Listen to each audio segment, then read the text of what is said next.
now turn to improving governance and sustaining the fight against corruption. To enhance good governance and Mr. Speaker, and scale up fight against corruption, I have proposed Kenya shillings 4.2 billion for the Ethics and Anti-Corruption Commission, 4 billion for the Office of Director of Public Prosecution, 6.9 billion for the State Law Office, 8.7 billion for the Office of the Auditor General. In addition, Mr. Speaker, to enhance the oversight and registration of the role of Parliament, I propose an allocation of Kenya shillings 44.6 billion for Parliament.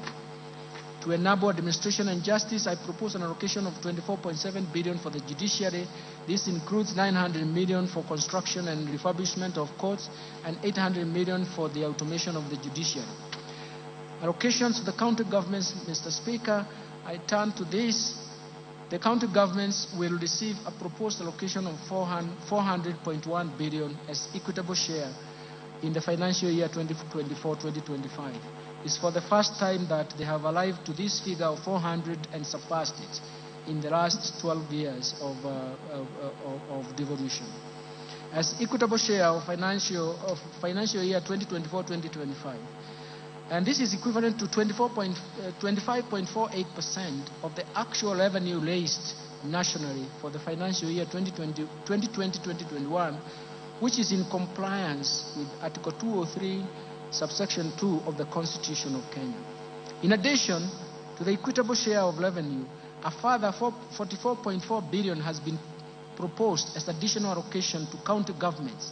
This comprises of 8.76 billion for the national government share of revenue, Kenya shillings 35.66 billion from proceeds of external loans and grants for the external loans and grants.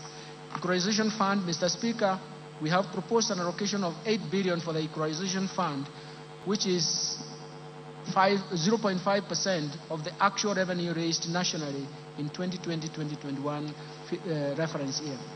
Measures to enhance county government's own source revenue, Mr. Speaker, the National Treasury is implementing a policy to support the enhancement of own source revenue by county governments as we await the enactment of the National Rating Bill. This bill will enable the county governments to correct more property rates, including contribution in lieu of rates. In addition, Mr. Speaker, a multi-agency committee has been formed to manage the rollout of the proposed integrated county revenue management system in 47 county governments. This system will increase transparency, accountability, and efficiency in revenue collection. Let me turn now